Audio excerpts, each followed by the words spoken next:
ក្រសួងអភិវឌ្ឍជនបទនិងស្ថានទូតសាធារណរដ្ឋកូរ៉េប្រចាំនៅព្រះរាជាណាចក្រកម្ពុជាបានរៀបចំពិធីចុះហត្ថលេខាផ្ដល់ហិរញ្ញប្បទានឥតសំណងសម្រាប់គាំទ្រការអភិវឌ្ឍភូមិជំហានទី2របស់គម្រោងការកសាងភូមិសន្តិភាពតាមរយៈការអភិវឌ្ឍសហគមន៍ជនបទចម្រុះនៅរសៀលថ្ងៃទី5ខែសីហាឆ្នាំ2026ក្រោមអធិបតីភាពដ៏ខ្ពង់ខ្ពស់របស់ឯកឧត្តមឆៃរតិសែនរដ្ឋមន្ត្រីក្រសួងអភិវឌ្ឍជនបទនិងឯកឧត្តមគីមចាន់យុងឯកអគ្គរដ្ឋទូតនៃសាធារណរដ្ឋកូរ៉េប្រចាំនៅព្រះរាជាណាចក្រកម្ពុជាពិធីចុះហត្ថលេខានេះត្រូវបានរៀបចំឡើងនៅសាលាខេត្តបាត់ដំបងឯកឧត្តមសុកលូអភិបាលនៃគណៈអភិបាលខេត្តបាត់ដំបងបានបញ្ជាក់ជូនអំពីស្ថានភាពភូមិសាស្ត្រទូទៅស្ថានភាពសន្តិសុខសណ្ដាប់ធ្នាប់សាធារណៈទាំងផ្ទៃក្នុងខេត្តនិងតាមបណ្ដោយព្រំដែននិងការអភិវឌ្ឍលើគ្រប់វិស័យនៅទូទាំងខេត្ត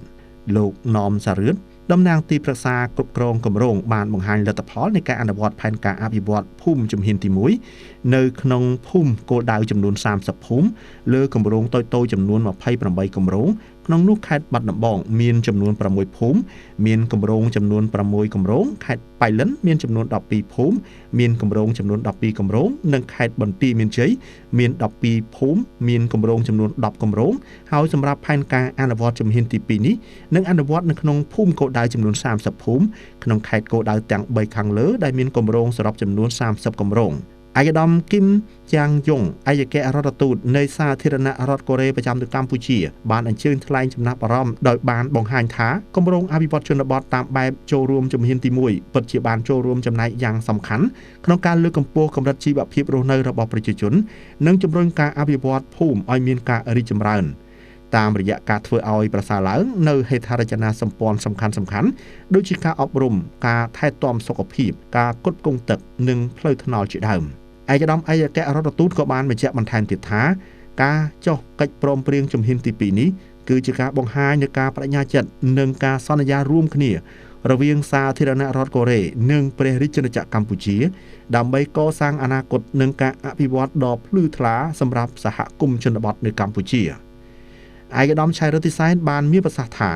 ការអភិវឌ្ឍភូមិនិងសហគមន៍ជនបទចម្រុះប្រកបដោយភាពធន់និងបរិយាបន្ននៅតំបន់ជនបទគឺជាការងារអាទិភាពមួយរបស់ក្រសួងអភិវឌ្ឍជនបទក្នុងការគ្រប់គ្រងសកម្មភាពអភិវឌ្ឍសហគមន៍ជនបទទូទៅ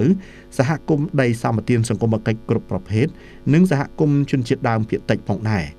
តាមរយៈការបង្កើតនិងគ្រប់គ្រងមជ្ឈមណ្ឌលអភិវឌ្ឍសហគមន៍ជនបទការអភិវឌ្ឍបច្ចេកវិទ្យា Digital នៅសហគមន៍ជនបទដើម្បីលើកស្ទួយគុណភាពនិងគុណតម្លៃនៃជីវិតរស់នៅរបស់សហគមន៍ជនបទ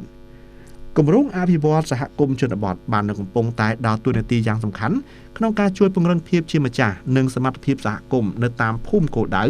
តាមរយៈការរៀបចំផែនការអភិវឌ្ឍភូមិការលើកកម្ពស់ការចូលរួមរបស់ប្រជាពលរដ្ឋការពង្រឹងតួនាទីនិងភារកិច្ចរបស់គណៈកម្មាធិការអភិវឌ្ឍភូមិKOP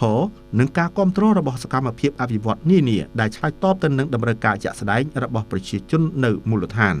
ឯកឧត្តមរដ្ឋមន្ត្រីបានសំណូមពរទៅដល់គ្រប់ភាគីពាក់ព័ន្ធទាំងអស់ជាពិសេសសាធារណរដ្ឋកូរ៉េនៅតែបន្តការចូលរួមយ៉ាងសកម្មនិងគ្រប់គ្រងដល់ការងារអភិវឌ្ឍសហគមន៍និងចលនាភូមិគំរូដើម្បីចូលរួមចំណែកកាត់បន្ថយភាពក្រីក្រ